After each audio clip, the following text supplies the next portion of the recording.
In Hollow Knight Silksong, the main objective of the player is to save the kingdom of Pharloom and liberate its inhabitants. When it comes to me, I did not achieve said objective. In fact, I kind of blew the place up. So, yep. Wait. But before you start pointing fingers at me, let me tell you this. I got one finger. 0 fingers? I don't know. And I know exactly who to point at. But first, let me get out of this place. I wake up, half health, rubble everywhere, the elevator busted, and to top it off, I'm getting the maddest migraines. So you could say it's just another day in Pharloom. And after navigating the spikes and the spinning blades, which somehow still work, I'm in, you guessed it, a gauntlet room. Yes, thank you. Glad to see the key pillar of Pharloom's infrastructure still working, even after getting nuked by a black hole. Holy double damage, I swear to God. Yeah, so the workers have now been pumped with void steroids. Rhymes. And boy, what the actual flip is this? Touch them, double damage. Get hit, double damage. Breathe, double damage. And they're actually making this stuff up now. Because what do you mean? They now turn into massive circular void blades and just whip out void tendrils and now throw out void mines. What? But void or not, I still win. And who does bro think he is? You are not the boss, buddy. Even more spikes and another migraine later, I find out that Sherma, who's dripped out by the way, has gallantly rescued me and taken me to the first shrine where he's now the caretaker and now taking care of the remaining pilgrims. And he tells me, apparently, the caretaker has gone down to the ruined chapel to meet with his family. And I have to confront him. And oh boy, confront him I will. And great, I can't even use the Ventrica because it's behind 20 tons of rubble. Okay, the long way to the Bellway it is then. Yay. And holy flip, Grandmother Silk keeps crying out, damn, like, it's your fault. You did this to yourself. As I go through the whispering vaults, I find this monstrosity. Nope, I am not fighting this thing. Go away. I find the Vault Keeper, and he's waffling about finding knowledge and reading to save Pharloom. Alright bro, that's not gonna do anything. When one of these void guys shoots you in the face with these void missiles, like what the flip? Trobio's been back at it with his quill. This time his letter is far more ominous, but I got more important things to focus on. So I quickly go to the Bellway, and first go to the Ventricle in the first shrine and clear the passage. O Bellbeast, wherefore art thou, good Bellbeast? BAM! A monster leaps out, sounding a shrill call before retreating back into the depths. At this point, I don't know if it's the Bellbeast all voided up or what, so I'll follow it inside. Pretty cool seeing, you know, where the Bellbeast roams. Bell Eater! Please don't tell me it ate the Bellbeast, my best bud, please. Holy flip, its body is so long.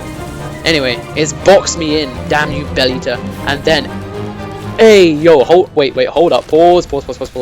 God damn it, Team Jerry, why does this guy shoot explosives from its butt? And to the Bell Eater, change your diet, please. Maybe get some fiber. This is not normal. Anyway, after surviving the Bell Eater, emptying its bowels both ways, by the way, kablam! The Bellbeast, out of nowhere, comes to the rescue, destroying the Bell Eater for good, leaving fragments of its corpse behind. It's actually quite gruesome. Damn Bellbeast. Damn. After all said and done, we play a cheeky little victory tune. Or so I thought. Kids! She has kids! Oh my god, it's so cute. And thus is how I learned of the Beastling's call, where I can summon her children to take me wherever I need to go. No, just take me back to her, but still. All roads lead to Bellbeast. Curious of what became of the rest of Pharloom's inhabitants, I first made a pit stop to Bellhut. Yeah, everyone seems pretty banged up, but damn, Chakra stepped up, especially seeing how many corpses there were outside of the town. Then I checked on the throwing pin guy in the marrow. Honestly, really random, I just remembered him. Nowhere to be found, by the way. Also delivered the supplies to Flick and the rest of the Bone Bottom survivors. Next, the fleas. In Fleetopia, the flea master greeted me alone with an ominous monologue. But thankfully, it was just a festival of fleas, and everyone's alive. And Flea Brew is free! Come on. The festival games are fun, but alas, I had little time for games as I had a kingdom to save. Now, I go to Greymore to check out the halfway home. Okay, don't ask me on the order I go visit these people, I know it doesn't make sense. But this is the way, okay? And they say curiosity killed the cat. It didn't kill me, but holy flip, I get stuck in another gauntlet room with void enemies. Ah! But you know me, it's just too easy, and I defeat them first try. Ladies and gentlemen, if you will, look right here. Hey, you guys all good? I seem to have lost you there for a second. As I was saying, I easily defeated them first try, and then made my way to the halfway home. I then meet Kriege Nu, who is surprisingly wary of the void tendrils. I mean, fair enough, I guess. Grindel being Grindel, as always, doesn't seem too bothered by the pending destruction. I mean, okay, fair. Now, it was finally time. I was met with an unsettling silence in Bone Bottom until I finally heard the whispers. It was time. They must answer for their part in this mess. Yeah, so if it wasn't obvious from the intro, they're all snail shamans. And what we have here is a secret organization infiltrating the government to overthrow the leader using dark elements, magic, and manipulation. Yeah, so totally normal when you think about it. Anyway, they are less remorseful than they should be, but they agreed to help me get to the bottom of the quakes and the cries from below. And to the deep docks I go. Forge Daughter is apparently too busy grinding, too busy hustling to help me, so it falls to Ballo to assist me in this quest. And with a bit of convincing, he agrees to help me, and I quickly make my way down to the diving bell. And after an optimistic explanation saying there is no one alive that knows how to operate a diving bell, and the fact I'm probably screwed because I'm diving so deep, I strap myself in, and then I descend.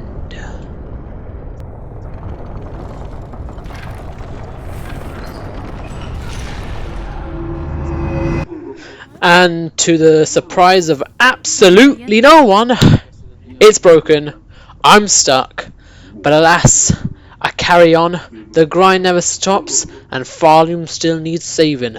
The Abyss, the primordial bedrock of the world of Hollow Knight.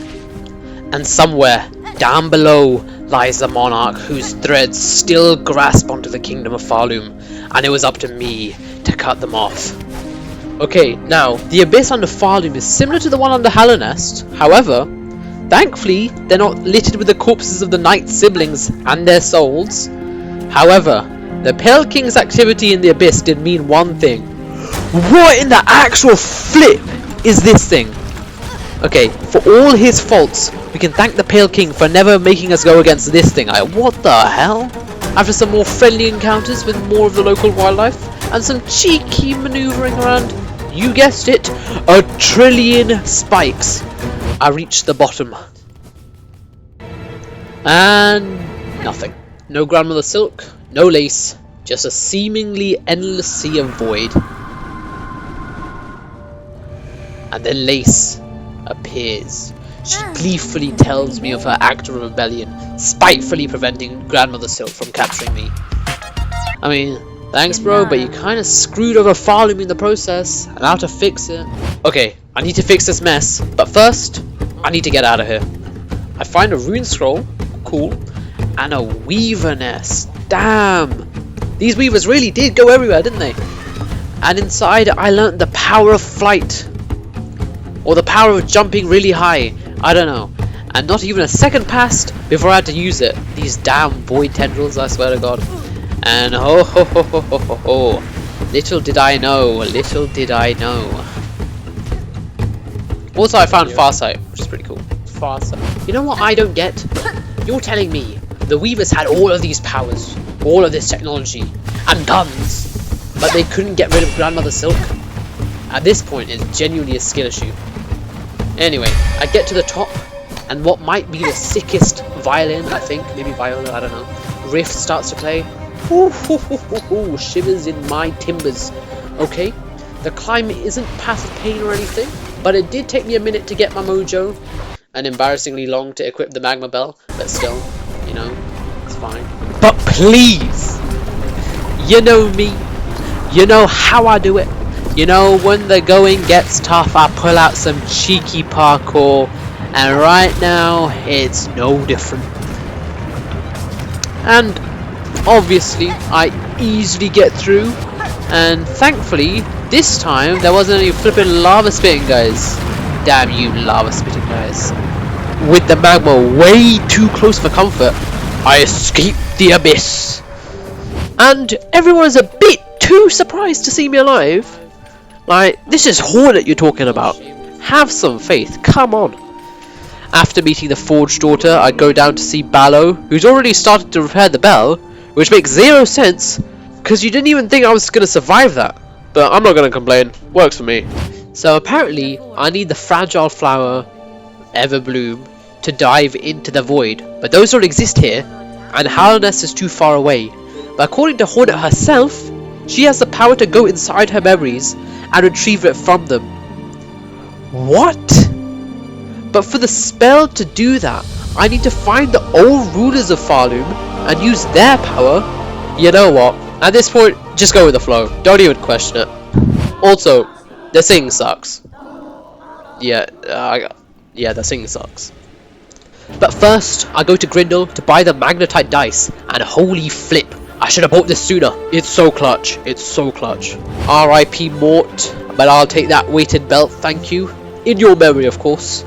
And that got me thinking of the other inhabitants of Pharloom. So I go back to the Citadel. First, visit the pilgrims, who say that the second sentinel also stepped up. Nice. And then I fearfully go to the conductor at High Halls. Please don't be a voided gauntlet, please. And thankfully, it isn't. But I find the conductor dead, but he does leave a rune harp. Mergwyn survived, but his worries lay with the digestion of his master.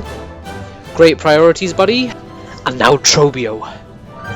Okay, whoever the flip is supplying him with explosives, when I find you, it is so over. Oh ho ho ho ho, you are done, mate. You are actually done. You see, the thing with Trobio is, he's not controlled by Grandmother Silk. He's not voided up or anything.